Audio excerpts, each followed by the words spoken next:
Nous sommes enfin prêts à nous occuper de la devanture de notre maison, travaux que nous allons réaliser nous-mêmes. D'un côté, nous allons construire une allée carrossable et de l'autre, un chemin pour nos visiteurs, mais qui devra également pouvoir accueillir une voiture. La fin de notre allée se terminera par un escalier et un très joli bac à fleurs. Pour commencer, il faut déterminer l'emplacement et les dimensions exactes de l'allée.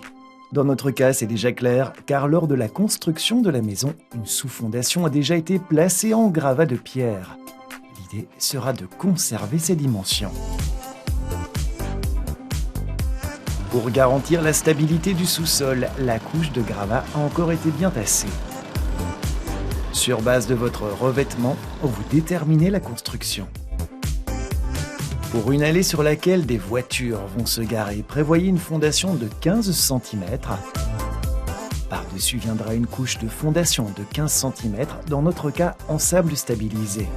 Sur cette couche vient s'ajouter la couche de pose de 4 cm, dans laquelle nous placerons nos clinkers en béton. Avant de poser les fondations, nous avons besoin de bordures. Mais nous devons aussi placer une fondation pour ces dernières. Pour cela, nous disposons d'une quantité suffisante de fondation.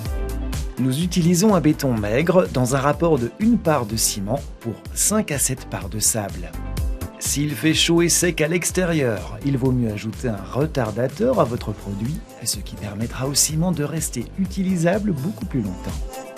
Et pour les grandes surfaces pour lesquelles il vous faut une grande quantité de produits, prévoyez plusieurs livraisons. Vous éviterez ainsi que votre matériau ne sèche avant que vous ne puissiez l'appliquer. Calculez à l'avance à quel moment vous aurez besoin de quelle quantité. Et le vrai travail commence alors avec le choix des dimensions. Devant notre porte d'entrée, nous allons réaliser une devanture en escalier à l'aide de dalles en béton. Ces dalles en béton, comme vous le voyez, vous pouvez les choisir dans différents designs. Sur le côté, nous allons également réaliser un bac à fleurs à l'aide de ces éléments de construction. Vous déterminez comment construire au mieux votre allée. Nous divisons la pente de l'allée en 3 parties. Après la marche, il y aura une pente jusqu'à l'extrémité de la maison de manière à ce qu'elle se raccorde parfaitement à l'évacuation des eaux de pluie et à la fondation de la maison. Nous augmentons ensuite la pente pour qu'elle affleure la chaussée. Tendez le cordon de maçon autour de la barre d'armature pour marquer la ligne et la hauteur où placer les bordures. Assurez-vous que votre cordon soit bien tendu et qu'il ne s'affaisse pas.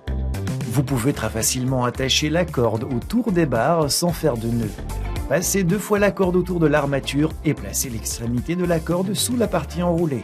Sous l'effet de tension, la corde se tendra de cette manière. Lorsque vous n'avez plus besoin du cordon et de mesures tracées, vous pouvez enrouler la corde pour une prochaine fois. Vous pouvez déterminer la hauteur à l'aide d'un niveau à eau, mais vous aurez plus facile avec un laser de construction rotatif. Et pour ce faire, déterminez un point de référence, c'est-à-dire la hauteur à laquelle votre dallage devra être posé. Ici, il s'agit d'1 centimètre en dessous du seuil de la porte d'entrée. À partir de ce point de référence, tracez les dimensions en les réduisant si nécessaire en fonction de la pente ou dans notre cas, de la hauteur de construction de l'escalier. Pour assurer une bonne évacuation de l'eau, il faut prévoir une pente minimale de 1 à 2%. Et une fois vos mesures tracées, vous pouvez commencer. Nous enlevons d'abord les bordures précédentes. Nous le faisons à la dernière minute pour éviter que le sol du parterre de fleurs ne se déforme.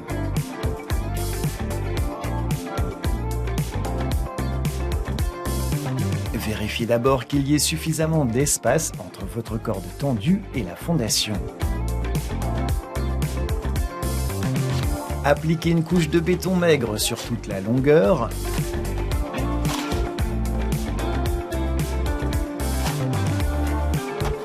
Placez bordure par bordure dans le lit de sable.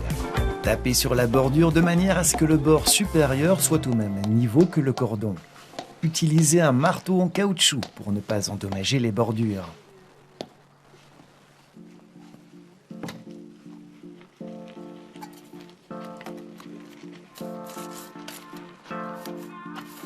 Les bordures sont dotées d'une languette et rainure qui permettent de les placer facilement et correctement les unes contre les autres. Faites à chaque fois glisser la bordure suivante sur la précédente. Veillez à ce qu'il n'y ait pas de débris de béton ou de pierre entre les éléments, ce qui empêcherait une bonne connexion. Pour solidifier les bords, il faut les renforcer. Étalez du béton maigre sur toute la longueur et pressez fermement. Les bordures doivent être recouvertes au moins à un tiers ou davantage. Laissez de la place pour votre couche de pose et vos clinkers. Lissez à l'aide d'une truelle ou d'un platoir. Si vous versez un béton allégé, veillez à le brosser immédiatement avant que le mortier ne durcisse sur les bordures.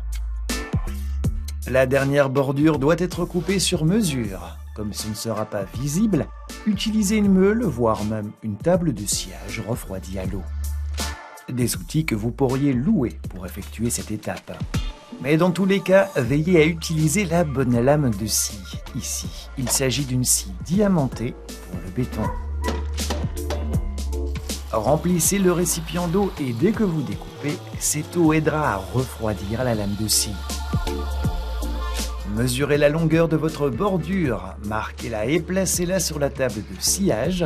Protégez-vous et découpez la bordure sur mesure.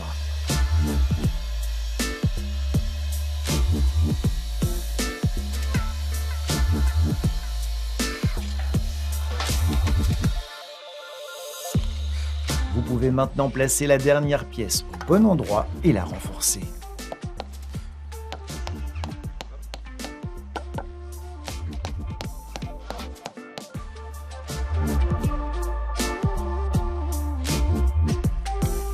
Nous construisons un bac à fleurs sur le côté de notre escalier afin d'avoir une belle finition. Nous construisons cela avec des éléments de construction extrêmement pratiques et faciles à assembler que nous allons coller. Il n'y aura donc pas de joint et cela donnera un résultat tape à l'œil. Tout d'abord, décidez de l'emplacement du bac à fleurs et tendez des cordes pour l'indiquer. Là encore, assurez-vous de disposer d'une bonne fondation en béton maigre, préparez une couche de fondation et nivelez la surface à la bonne hauteur à l'aide d'une règle ou d'un long niveau à bulles.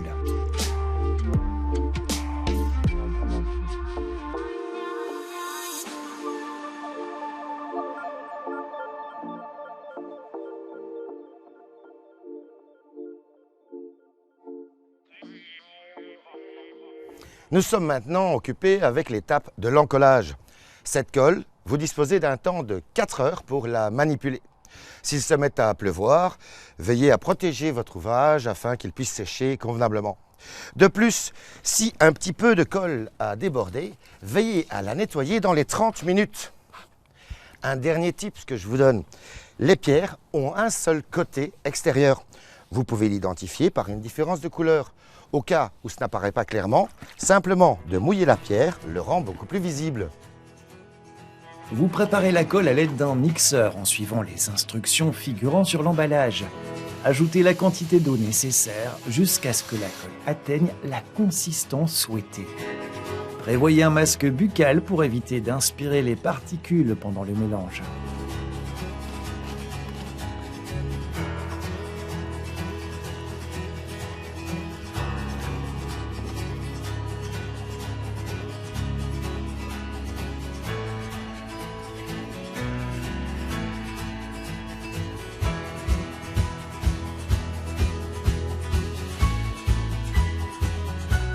Le bac à fleurs est placé en demi-brique. À chaque fois, un bloc de construction est coupé en deux pour former un ensemble plus solide.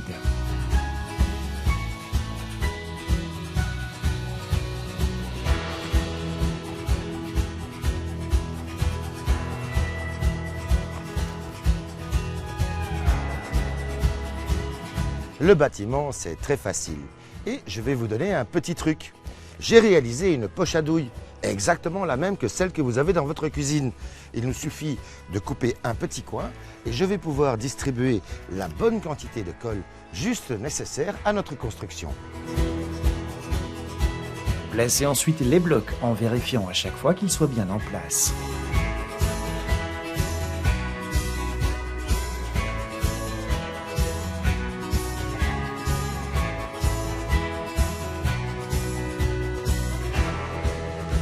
Ajustez légèrement les éléments en béton avec un maillet en caoutchouc.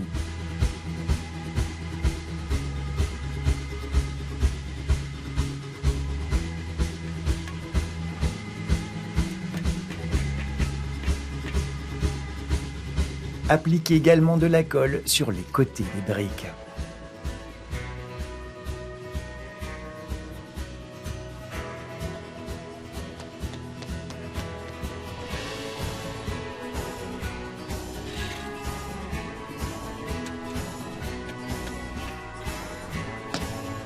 Les 2 premières couches du bac à fleurs étant en place, la rangée de bordures adjacente peut maintenant se placer.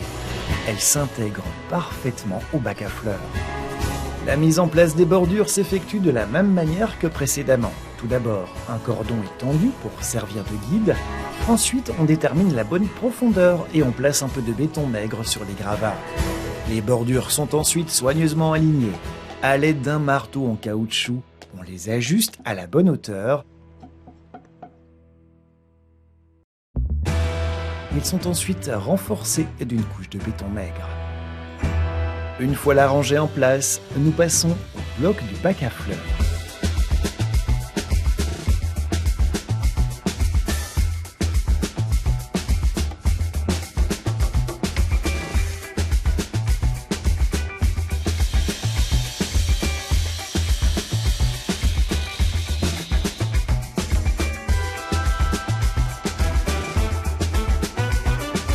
Vérifiez régulièrement à l'aide d'un niveau à bulles que vous travaillez correctement.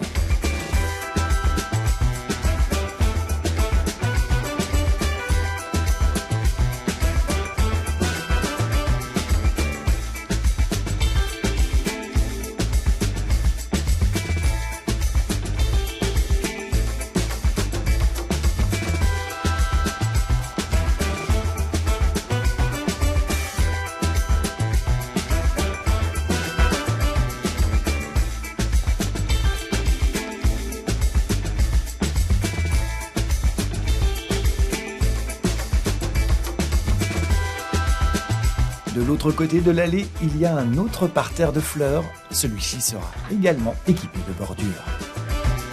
Enfin, nous devons également prévoir des bordures au niveau de l'allée carrossable. Afin de maintenir nos clinkers en place, qu'ils ne glissent pas au passage des voitures, il faut appliquer un bord. Nous pourrions réaliser ce bord avec du stabilisé. Nous avons choisi pour une option plus solide et plus durable avec cette bordure en béton dont la base est plus épaisse. Le bord incliné va permettre que cette bordure soit quasiment invisible. De plus, nous allons la placer 2 cm en dessous du niveau de nos pavés, de telle sorte qu'ils seront totalement invisibles.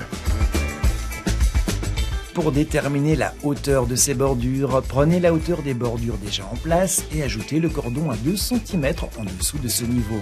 De cette manière, vous suivez la même pente sur toute l'allée. Et vous procédez de la même manière pour ces bordures. Placez un lit de béton maigre. Placez la bordure au bon endroit, ajustez à l'aide d'un marteau en caoutchouc et renforcez encore avec du béton maigre.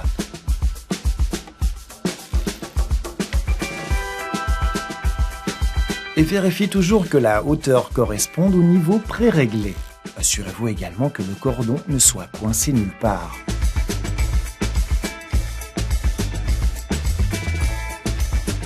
À l'arrière de l'allée, nous laisserons poursuivre les clinkers et nous relierons donc les 2 allées par une bordure perpendiculaire.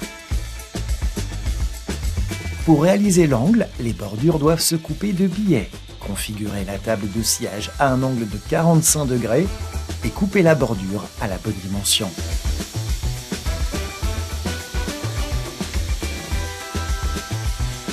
Et pour que les 2 rangées de bordures soient belles et régulières, elles doivent également être parallèles l'une à l'autre et se trouver à la même distance l'une de l'autre.